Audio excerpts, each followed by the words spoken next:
You are listening to the Align and Inspire podcast. I'm your host, Lauren Monique, and in this episode, I want to share 3 of the most common program design mistakes that I have realized and recognized a lot of experienced coaches making, and they can really leave you feeling anxious and nervous about launching again instead of excited, and I want to help you fix that. So in this episode, I want to share those 3 big mistakes. And this is going to be for you if you've ever had those moments where you've run a group program or you've run a course and you feel that feeling of like stress or just dread at having to launch it again. Because maybe you've been wondering things like, did my clients actually get the results that I set out to get them? Like, did they maybe get different results than you thought they would? Or were you not sure if they actually got the results, or maybe they didn't actually really continue with you in the way that you thought they would? Are you worried that they might tell others about it? And you're not sure if you're really going to get those positive like reviews and things like that because you're not sure if they really had a good experience. Or maybe you're just feeling like, oh my God, that was so much work. How am I ever going to feel all this again?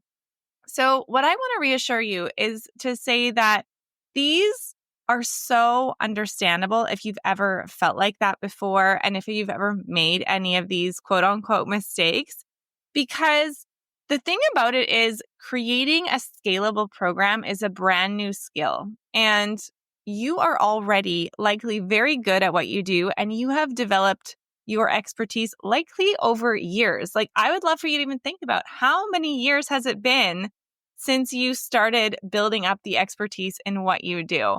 When I speak to lots of coaches and mentors, most people say, honestly, over 10 years, 20 years. Like, it's really wild when you think about it.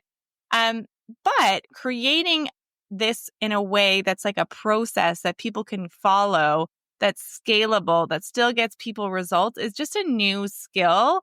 And I want to share some of the mistakes that I see people making and how you can avoid them as you develop this new skill and as you develop your scalable program. So the first big idea, or the first big mistake really that I see people making, is that they want to teach everything they know. And this might be you if you've ever felt like, if you're ever one of those ideas people, for example, and you're like, oh, I could teach them this. Oh, they need to know this. Oh, they need to know this. Like, maybe you have, I don't know, like maybe you have a specific kind of knowledge around, like I'm thinking like if you're a therapist or a psychotherapist or something like that, and you have a lot of knowledge around, one example I like to give is self-regulation. And you think of all these different examples of how it could help people and different ways that you can incorporate that knowledge into their lives. And the challenge with it is when you teach everything you know, it can actually hurt your results because you overwhelm your clients with content. It's like being a fire hose instead of being, what I recommend is being an irrigation system. So what you want to do is get really, really clear on what the one problem is that you are solving and what is getting in the way for your clients of actually being able to solve that problem. What are they doing wrong? Because if they weren't doing things wrong, making mistakes, if they didn't have specific beliefs, misbeliefs, they would be getting the results that they wanted, right? So we need to get clear on what is that one problem that they're trying to solve. What mistakes are they making? What misbeliefs do they have that stop them from getting the results that they want? And you want to build your program around that. And when you can have specific pieces of information and action and coaching at the right time so that they can actually move forward, like that irrigation system that allows plants to grow, that's when people are going to get the most results. So you really need to fight the urge to put everything that you know in your program, because first off, it's just impossible when you think about the years of expertise, the years of experience and knowledge that you've taken to acquire your level of expertise. What we really need to know is looking at what your clients specifically need and pulling from your library. It's like being a librarian, and we're not saying read the whole library, like pulling from your knowledge. These are the main books that this client needs to know. That's the first metaphor that came to mind here. But it's like, what are the things from all of your expertise that they really need to know and take action on to get the result they want? They're not looking to become a dietitian, a therapist, whatever it is that you have your specialty in, because they're not looking to become a coach. They are just looking to have their problem solved. So it's up to you to get clear on what are the main pieces of information they need. So you don't want to actually fire hose them with information. You want to be an irrigation system. The next big mistake that I see my clients making and entrepreneurs making is relying on your energy alone, because when you're relying on your energy, you're going to cap your growth. It would be like a hot air balloon that's tethered to the ground. There's only so much you can do when you're just depending on your energy. So instead, you want to get clear on, are you making your program? First off, do you have systems within your program so that people can work through that system that supports you? And are you running your group program in a way that is client-centered or process-centered? Client-centered or process-centered? Because what we want to be able to do is we want to be able to multiply yourself. But if you are client-centered, you're not going to be able to do that. So here's what I mean by client-centered. It's not that we don't want to have a focus on our clients. That's not what I'm saying.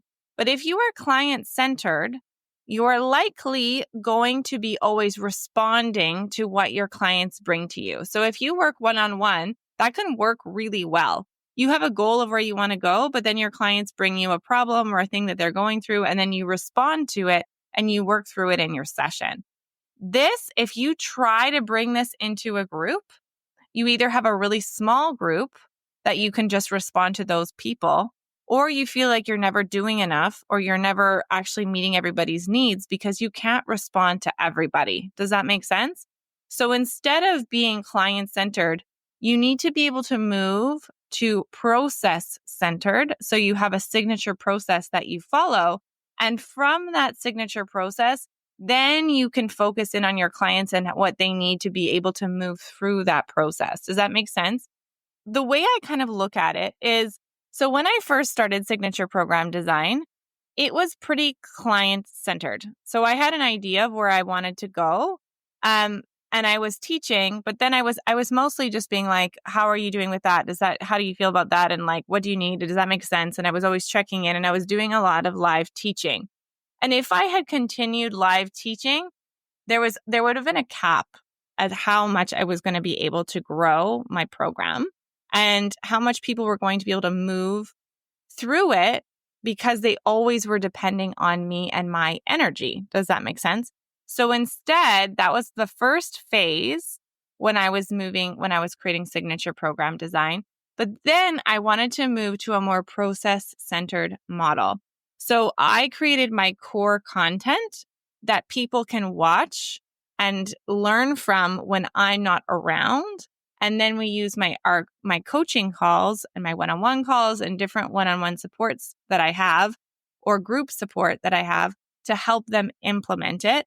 But everyone is going through the same process. So I help them through the process rather than helping them with every individual challenge that they have. Yes, we will go beyond the process. Like today in one of my coaching calls, I had a client who was asking me about what's the right freebie for her and will this work? Will that make sense when she's trying to create her program? And I was helping her, making sure that her freebie aligned to the program, things like that. So yes, sometimes you'll go beyond and we'll still support clients in their individual needs. But generally speaking, my coaching always goes back to my main process, which is creating your magnetic offer, designing a program that gets amazing results, how to actually sell the program in a way that works for you, and how to create systems so that you can scale it without sacrificing a quality client experience, right? Those are the 4 pieces of my process. And so we always relate back to that. And my clients, the thing that's amazing about it is people will say, like my clients will say, oh, I learned that in module 3, or they'll even recommend it to one another. Like sometimes a client will ask me like, oh, I'm getting stuck in creating my program. And then someone else will be like, did you look at module 3? That was so helpful.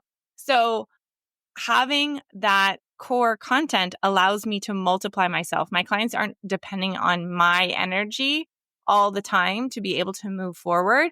But then when I am available, I can help them even more. So what you want to have is, are you relying on your energy alone? And are you making your work very client centered, or are you making it process centered? And then you can tailor it from there. Does that make sense? So that was mistake number 3. And the last mistake that I see my clients making is confusing or mixing up availability for support. Availability for support. So if you are like most people that I work with, and myself included, you do this because you really want to help people. Most people who watch, like who follow me, are not into just create a course randomly and just market it like crazy so you make a bunch of money. Yes, I am all for helping you make money. Like you can make money and help people. They are not mutually exclusive. You can do both. But the challenge that a lot of us go through, myself included, is that sometimes you want to support yourself, your clients so much that you are too available, and it can stop you from being able to help more people, and it can stop you from being able to even take care of yourself. So one example that I always think about with this is I had one client, and she was one of my best clients. She was a fantastic client. She was a lovely person when I was teaching, when I was a teacher mentor. But she would email me all the time, long, drawn out emails about updates, about how things were going. And every time I looked at my email, I felt this twinge of guilt that I needed to look through and respond to her email because she had emailed me. Imagine if I had 100, 200 clients and they all felt the need to email me these super long updates. There's no way I could have done that. Do you know what I mean?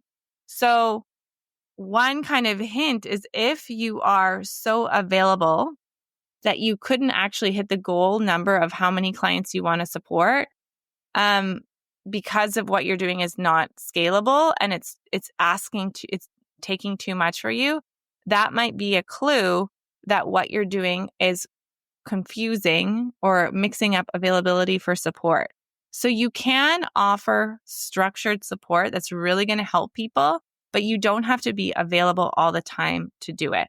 So one thing that I did in this situation, if this is ever you and you have a lot of clients who email you, or if they use Voxer or any kind of like voice text or WhatsApp or whatever, one boundary that I've set up for myself that I'm working towards creating, I'm not 100% there yet, but very close, is I do not want to be the one emailing my clients, because then people will ask me all sorts of like customer service issues or challenges, or like little things like they can't log in or whatever, or the link isn't working, small things like that, which those are really easy to respond to. But then they might start to email you other things or ask for coaching outside your coaching calls, or wanting or giving you long-winded updates about their week. And that can really blur the lines of when you're going to be what support looks like and how you can support them. So what I've done is I have a virtual assistant, or my client success, the person who helps me with client success. And she answers all my emails, my client success manager. I don't know what you want to call her. She does all sorts of things for me. We're very, very appreciative of all her work. But I have her answer my emails and respond to my clients. So there's a little bit of a degree of separation so that people have a specific way to ask me questions. So the way that you can ask me questions, 'cause I'm not so far removed that you just watch me on video, right? Like I don't run a program that's so big that you don't get to actually contact me or anything like that. Like you get coaching with me, right? But I don't allow, or I don't encourage people just email me randomly with all their questions because that could get overwhelming. And also, I'm not good with email. I dislike email. So instead, the boundaries that I have is my VA will answer emails for me and she goes into my inbox. And then I have specific ways that my clients can ask for help. So if you're a client, you can submit your question to me within 24 hours or more, and you can get your question answered during a coaching call. You can submit questions in our Facebook group, and I will respond within 24 hours. So there are things that I have. You can book your one-on-one call with me because I have monthly one-on-ones with my clients. At the time of this recording, who knows if I'll be able to manage those as I grow. They're getting a little bit tight, but as of right now, I have my one-on-ones. So those are ways that people get support with me. And those are kind of the channels that I have set up. The other reason I love to do it this way is oftentimes, and I'm sure you have experienced this, you've likely experienced something like this in a group, is someone will ask a question and someone else will be like, oh my gosh, I never thought of that. Or I have an idea about that. And then there's like this exponential effect that people can learn from one another. Like even today, I had a client who was asking about, I think they had to do with what she should use for her market research emails and how she should, what she should call it and the subject lines and things like that. And then another client said, oh, have you ever tried subjectline.com? I think is what she said. Because it gives you all sorts of ideas of which words to use and what's going well in email. And so like, it was so cool because some people were asking, one person was asking a question. Other people were like, oh, I had that question too. So it was benefiting them. And then other people in the room were able to give their ideas as well. So it had this exponential effect. So I love it when clients ask questions in advance so I can take a look, make sure I'm prepared, and then they can learn from one another. So you can listen in and learn from other people, right? If you're always asking me questions over email, you're not going to be able, like one person's going to ask a question and then I'm going to respond, but then everyone else in the group is not going to be able to have that experience or that like exponential effect that I was talking about, right? So that's why I like to keep it to specific channels because it really helps everyone in the group. And it's not making me so available that I feel like I always need to respond to my email. I don't always feel like I need to be on 24/7. I can be present with my kids and present with my family and then present with my clients when I'm supporting my clients. So one thing to think about, especially if your program's starting to feel heavy or if it's starting to feel like daunting to do it again, do you have a clear way that you're supporting people, or are you feeling like available all the time through email, through WhatsApp, through Voxer support, whatever it is, and it feels like you're giving too much and you don't have enough time to recuperate? So that's another thing to keep in mind. So let's talk about the 3 mistakes that you might be making when it comes to designing your program around if you ever feel like anxious or like dreading launching it again and what you can do instead. So the first thing we talked about is don't teach everything you know. You don't be the fire hose, be the irrigation system. You want to get really clear on what it is that they actually need to know and focus on those things instead of overwhelming them with content. The next thing we talked about is you don't want to rely on your energy alone. You want to be able to multiply yourself. So that might be in core content. It might be in using group models like group coaching models. It might be in doing training. There's lots of different ways that you can set yourself up so your clients can move forward in the content without you having to be on all the time. Even being able to hear from one another and like collaborate with one another. Like there's lots of different ways that we want to remove you from always needing to be the one. And so that you can help them go through the process rather than you always just responding to clients' needs. So don't rely on your energy alone. You want to multiply yourself by having a process-centered approach and not a client-centered approach. And then the last big mistake that we looked at is mixing up availability for support. And you want to have clear channels where you support your clients without you having to be available all the time so that they can get the support they need. It benefits as many people as possible without you feeling like you're always the one giving. So if you found this helpful, I would love to know. Send me a message, leave a comment, leave a review on iTunes. I would love to see whatever podcast source you listen from. I would love to hear what you thought about it, what your reactions were, if it was helpful for you. And if ever you know that you're like, oh, I really want to have some more support on getting that signature process created, I would love to hear from you, and we can see if I could help you out with that. So send me a message on Instagram. You can leave me the word process, and we could chat about your process and how, if it's going well, and how I could support you so that you feel really, really confident in your process, that it's scalable, and you can help people without feeling anxious or drained at the thought of launching your program again. So thank you so much for listening to this episode of the Align and Inspire podcast, and I will see you again next week.